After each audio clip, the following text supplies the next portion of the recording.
You are welcome in my classes। और हम आपके टीचर विवेक जौहरी। यहाँ पर कुछ बच्चों ने प्रॉब्लम मुझसे डिस्कस करने के लिए कहा है।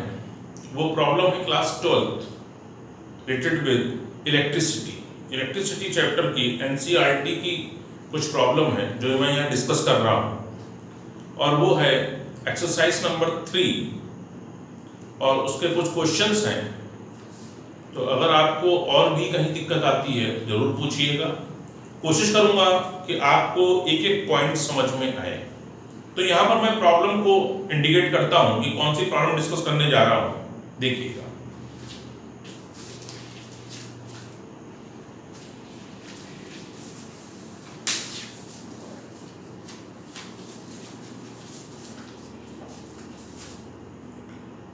Problem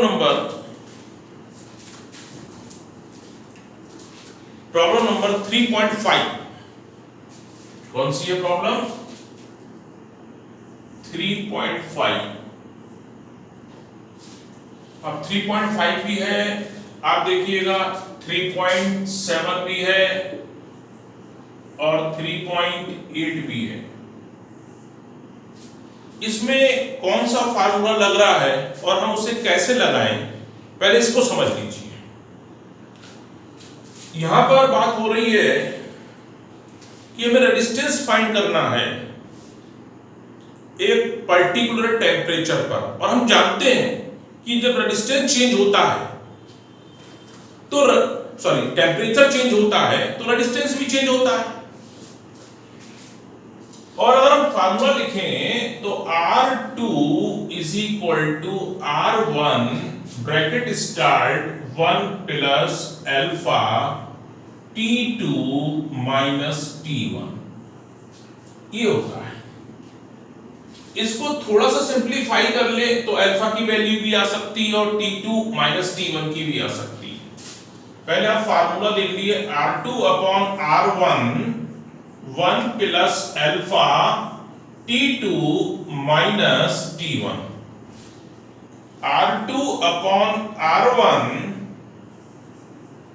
minus 1 alpha T2 minus T1, R2 minus R1 upon R1 is equal to alpha T2 minus T1।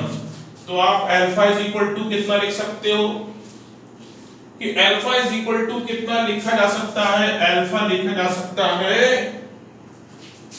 R2 minus R1 upon R1 T2 minus T1। ये आपको याद रखना है।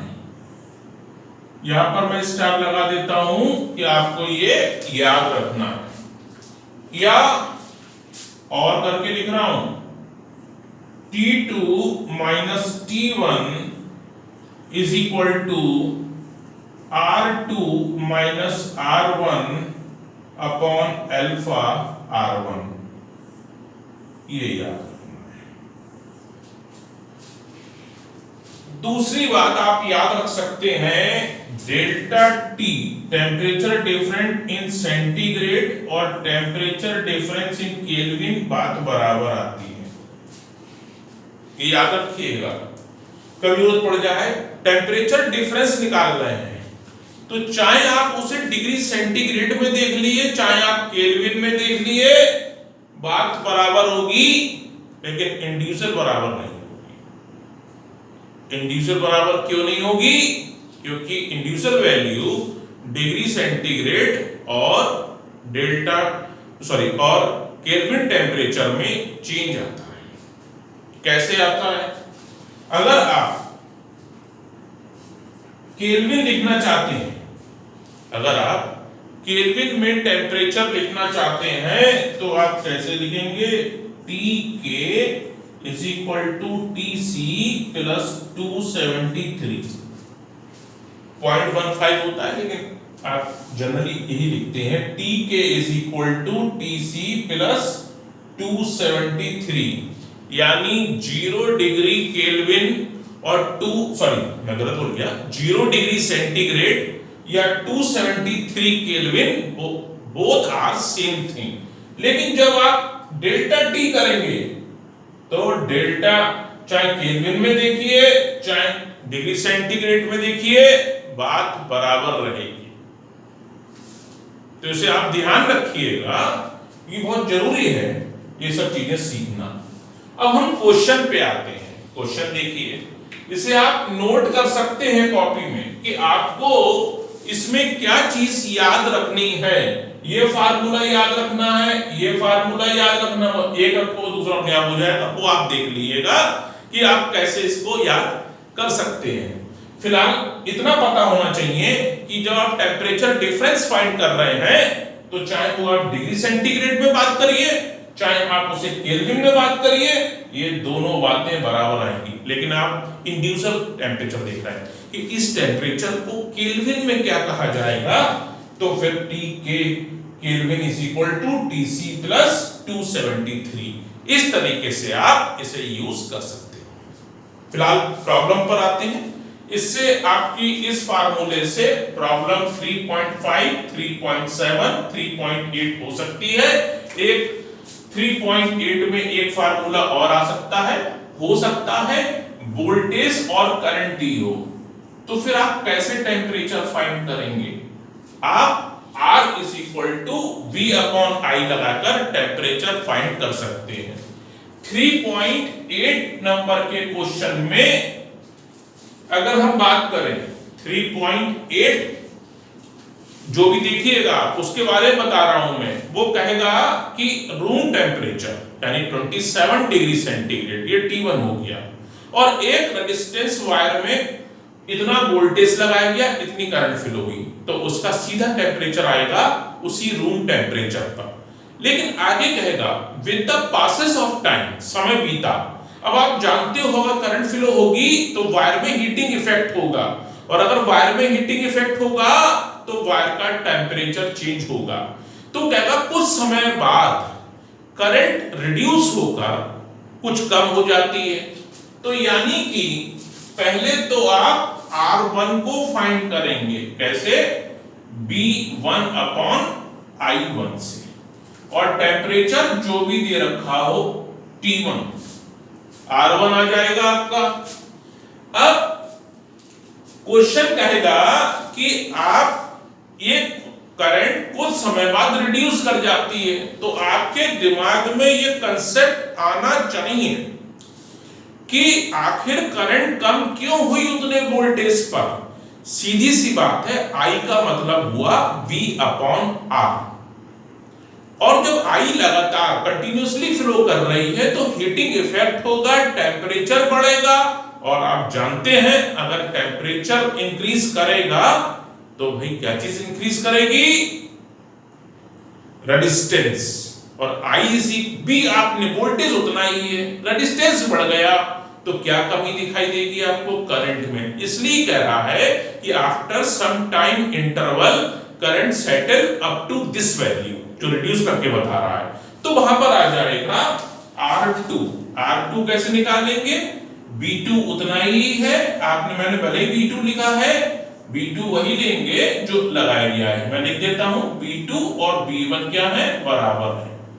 अगर आप चाहें तो इसको 1 भी हटा दो, इसको 2 हटा दोगे तो आपके पास ये आ जाएगा R2। अब डिमांड शायद कर रहा है T2 की, तो फिर आप फार्मूला लगा लिए। अल्फा आपको बता रहा है क्वेश्चन में, R1 पता है, R2 पता है, रूम टेम्परेचर पे आपने करंट शुरू की थी, वो भी टेम्परेचर पता है, तो आप T2 minus T1 is equal to R2 minus R1 alpha R1 ये लगा सकते हैं और क्वेश्चन हो जाएगा। तो आपको जितने मैंने यहां पर पॉइंट्स बताए 3.5, 3.7 और 3.8 इस पूरे फंडामेंटल से क्वेश्चन हो जाएंगे। अगर आप उसकी कैलकुलेशन थोड़ी ज्यादा हो सकती है, डरिए मत। कैलकुलेशन जितनी आप पेशेंसली या जितने अच्छे तरीके से करेंगे वो आपकी प्रैक्टिस में इंक्लूड होगी, आप भागिए मत उससे। आप आंसर निकालने की कोशिश करिए। हो सकता है एक बार में कैलकुलेशन में कहीं मिस्टेक हो, लेकिन फिर भी मत घबराइए, आप आंसर को निकालिए। और मैं समझता हूं कि इतने कंसेप्ट से आपके 3.5, 3.7 और 3.8 ये तीनों क्वेश्चंस सॉल्व हो जाएंगे। तो ये आपके पास कुछ पॉइंट है। अगर आपको फिर भी दिक्कत हुई है, जरूर मुझे से कमेंट में लिखिएगा कि ये दिक्कत आ रही है, डेफिनेटली मैं आपको दूर कर दूंगा दिक्कत। अब अगले क्वेश्चन की तरफ हम बढ़ते हैं जो बच्चों ने पूछे हैं। नाम तो नहीं लूंगा यहां पर, लेकिन मेरे पास व्हाट्सएप पर वो नंबर आया है कि सर ये क्वेश्चन बताइए। अब आप देखिएगा अगला क्वेश्चन, ये रहा आपके सामने 3.10, क्वेश्चन नंबर 3.10। आपको एक मीटर ब्रिज दिखाया गया है, ये नाम लिख देता हूं ABCD। ये दो रेजिस्टेंस हैं, लेफ्ट गैप पर X है और राइट गैप पर Y है। क्वेश्चन क्या कहता है? क्वेश्चन कहता है बैलेंस पॉइंट हमें कहां मिल रहा है? 39.5 centimetre from the end A, END end A से। हो सकता है क्वेश्चन ये कहता फ्रॉम पॉजिटिव एंड, बैटरी का पॉजिटिव टर्मिनल जिससे जुड़ा हुआ है एंड से वो कहलाएगा पॉजिटिव एंड, बैटरी का नेगेटिव एंड जिससे कनेक्ट है वो कहलाएगा नेगेटिव एंड। तो ये हो सकता है फ्रॉम ए, या शब्द कोई क्वेश्चन आपके एग्जाम में आता है तो फ्रॉम पॉजिटिव एंड। कितनी डिस्टेंस पे मिल रहा है? 39.5। ये L1 आपको दे रखी है 39.5। उसके साथ दूसरा आपको डेटा दिया कि रेजिस्टेंस Y 12.5 ओम है। कितना है? 12.5 ओम। अब पहली डिमांड की उसने कि आप Rx की वैल्यू बताएं। फर्स्ट डिमांड क्या है आपकी? Rx यानी रेजिस्टेंस ऑफ X बताएं। क्वेश्चन मार्क लगा दिया मैंने। देखिए मीटर ब्रिज जब आपने पढ़ा था तो आपने, अब मैं फार्मूला जरा डिस्कस कर रहा हूं उसको आप समझिएगा। आपने मीटर ब्रिज पढ़ते समय लेफ्ट गैप पर, याद करिए, रेजिस्टेंस बॉक्स लगाया था और राइट गैप पर अननोन रेजिस्टेंस था। रेजिस्टेंस बॉक्स से कितना लगाया था? R, अननोन मान लिए S मान लेते हैं, अननोन था तो कितना आया था? L/100 - L, और अननोन रेजिस्टेंस की वैल्यू डायरेक्टली कितनी आ रही थी? 100 - L/L। ये फार्मूला था। माय डियर स्टूडेंट्स, एक बात मेरी ध्यान रखना, न्यूमेरिकल सॉल्व करते समय इस फार्मूले का यूज मत करना। इस फार्मूले को तो जब थ्योरी का क्वेश्चन पूछा जाए तब आप इसको यूज करना, अदरवाइज से न्यूमेरिकल में यूज नहीं करना। अब आपके दिमाग में क्वेश्चन उठ रहा होगा कि सर हम इस फार्मूले को यूज नहीं करेंगे तो आखिर किस फार्मूले को यूज करेंगे? यहां भी बात आ रही है। तो अब मैं तुम्हें बताऊंगा कि कौन सा फार्मूला आपको यूज करना चाहिए। पहला पॉइंट, जरूरी नहीं है न्यूमेरिकल के हिसाब से ये मीटर ब्रिज वायर की लेंथ 100 सेंटीमीटर हो, न्यूमेरिकल में जरूरी नहीं है, लेकिन प्रैक्टिकल के हिसाब से आप देखो, आपकी लैब में देखेंगे तो ये 100 सेंटीमीटर का ही लेंथ का होता है, लेकिन न्यूमेरिकल में हो सकता है कई बार आया 160 लेंथ, तो फिर उसको कैसे करेंगे? तो मैं आपको अब ऐसा फार्मूला बताऊंगा जो लेंथ कुछ भी हो, 160 हो, 120 हो, 100 हो, आप आराम से लगा लेंगे। अननोन इधर लगाओ या अननोन इधर लगाओ, ये भी न्यूमेरिकल में फर्क आता है, लेकिन अगर आप देखेंगे अपनी थ्योरी की बुक में तो अननोन राइट में लगा है, न्यूमेरिकल में तो अननोन लेफ्ट में भी लगा सकता है, लेफ्ट गैप पर। तो फिर इसको ध्यान रखिएगा कि ऐसा कोई कंफ्यूजन ना हो आपके दिमाग में, इसके लिए इस फार्मूले को न्यूमेरिकल के लिए आप बिल्कुल भी इस्तेमाल नहीं करेंगे, ये ध्यान रखिएगा। तो दिमाग में आ रहा है कि सर कौन सा इस्तेमाल करेंगे, वो भी देखिए आप, इसे हटा देता हूं मैं भी, ये हटा दिया। अब आप इस्तेमाल क्या करेंगे, ध्यान रखिएगा, left gap resistance upon right gap resistance is equal to left part length upon right part length, यानी कि आर एक्स अपॉन ये R1 अपॉन R2 समझ सकते हैं आप, R x upon R y is equal to L1 upon L2, या R1 upon R2 आप लिख लिए, मैं लिख देता हूं R1 अपॉन, आपने ये लेफ्ट R1 पे ले रहा हूं, राइट R2 पे, ये लेफ्ट की पोर्शन की है L2। अब L2 कहां से निकालेंगे, L1 दिया होगा तो L2 निकलेगा पूरे वायर की लेंथ माइनस L1। अब मुझे नहीं कह सकता मैं, थ्योरी में तो ये कैपिटल L 100 सेंटीमीटर है, लेकिन हो सकता है न्यूमेरिकल में ये लेंथ 120 सेंटीमीटर हो या 160 सेंटीमीटर हो। तो भाई दिमाग लगा लीजिएगा, इतना ध्यान रखिएगा, left upon right resistance is equal to left length upon right length, आपका काम चल जाएगा मीटर बेस में। तो फिलहाल हम अब इस क्वेश्चन के सॉल्यूशन पे आ जाते हैं, इसे ध्यान रखिएगा, नोटिस में नोट कर लीजिएगा, मैं हटा रहा हूं यहां से, ये मैंने हटा दिया। अब पूछा था इसने आर एक्स, फिलहाल मीटर बेस वायर कह रहा, टोटल लेंथ के बारे में कुछ नहीं कह रहा, 100 सेंटीमीटर मान लीजिए। पॉजिटिव एंड ये हुआ, L1 दे रखी है, आप आराम से L2 निकाल सकते हैं, कितनी हुई 100 माइनस L1। तो आप क्या लगाएंगे formula, R x upon R y upon L1 upon 100 minus L1, ये लगा दिया आप फार्मूला। पता क्या करना है, R x upon R y कितना है 12.5, L1 कितना है 39.5 सेंटीमीटर, और आपका 100 माइनस कितना हुआ 12.5, आर एक्स अपॉन 12.5 ऊपर है 39.5, तो 100 माइनस 12 88, और 0.5 और घटा दो तो कितना बचा भाई 87.5। तो ये कहीं कैलकुलेशन में गलती हो जाए तो बच्चों से इग्नोर कर देना, क्योंकि वीडियो बनाते समय कोई ऐसा नहीं है जो आइडेंटिफाई करे डायरेक्टली, क्योंकि ये लाइव नहीं है कि सर यहाँ पर कैलकुलेशन गलत हो गई।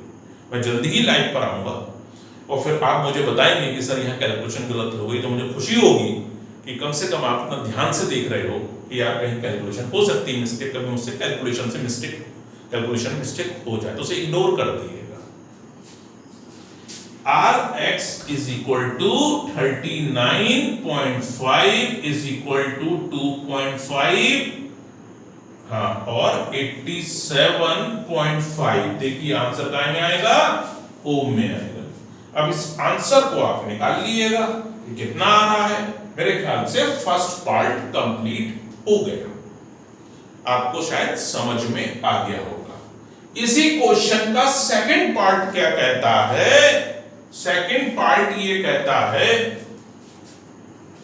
ठीक है ये हटा दूं, अब लाइव नहीं है तो आप बता नहीं पाओगे, लेकिन अगर लाइव होता तो डेफिनेटली आप बता देते।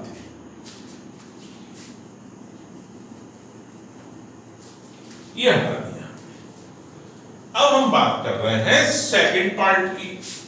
सेकंड पार्ट में कह रहा है कि मीटर ब्रिज की ये स्ट्रिप्स माने पत्तियां थिक कॉपर की क्यों बनाई जाती हैं, थिक क्यों नहीं जाती। एक तो बात है कॉपर एक गुड कंडक्टर है, और थिक इसलिए ली गई है कि इनका जो यहां से इस पॉइंट से लेकर इस पॉइंट यानी कॉपर स्ट्रिप का जो रेजिस्टेंस है वो इतना कम होगा कि हम नेग्लेक्ट कर सकते हैं।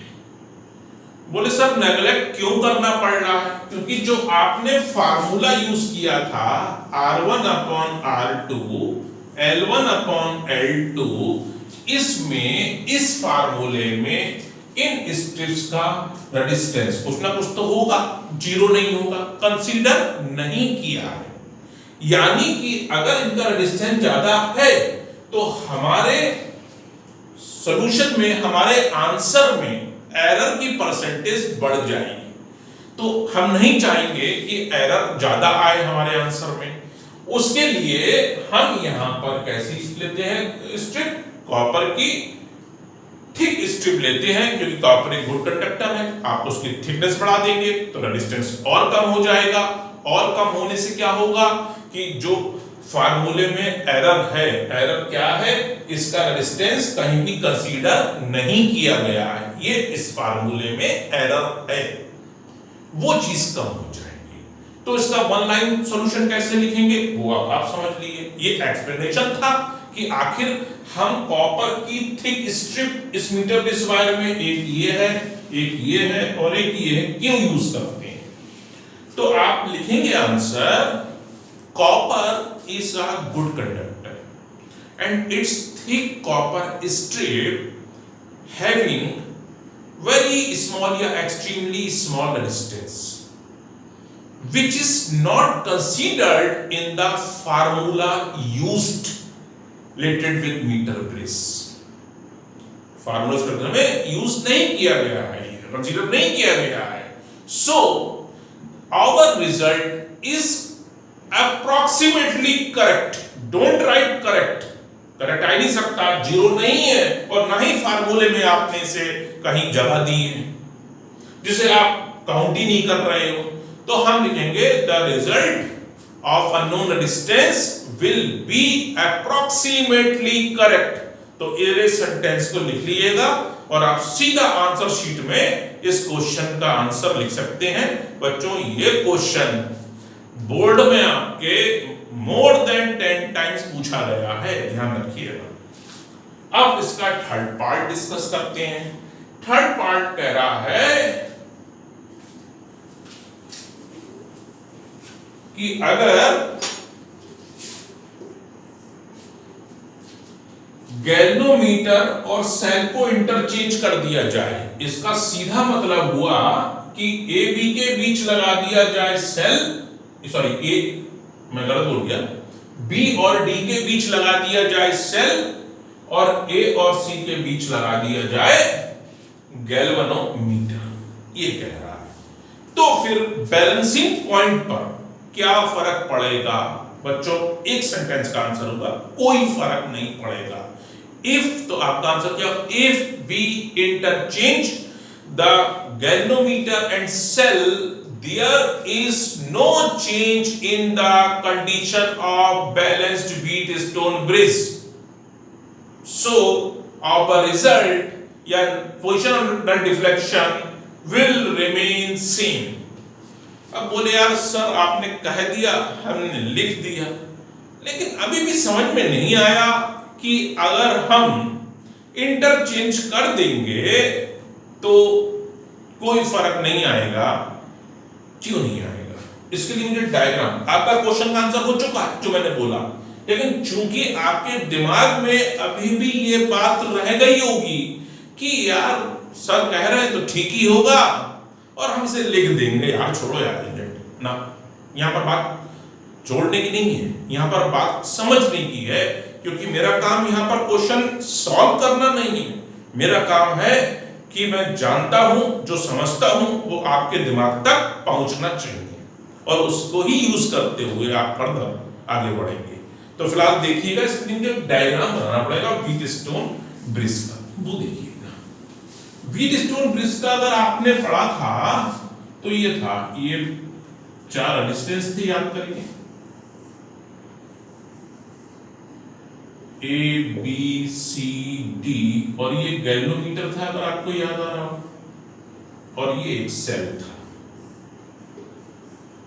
ये रेजिस्टेंस के नाम पी क्यू आर एस या R1 R2 R3 थे।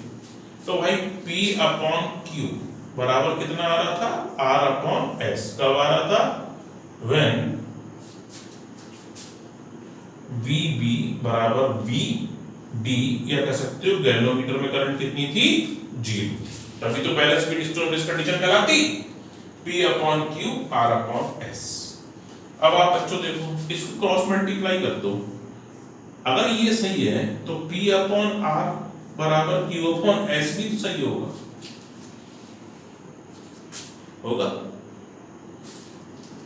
भाई। अगर आप इसको चेंज कर दोगे, यानी कि इसके बीच ये लगा दोगे, देखो अगर गैल्वेनोमीटर पे देखो जरा ध्यान से, गैल्वेनोमीटर के ये रेजिस्टेंस और ये रेजिस्टेंस का रेशियो बराबर आएगा, वह शर्त है गैल्वेनोमीटर में डिफरेंस ना हो। तो इस हिसाब से हमारे पास आ रहा है PQ is equal to R upon S। मैं ये कह रहा हूं मैथमेटिकली अगर ये कंडीशन है तो ये भी होगी भाई।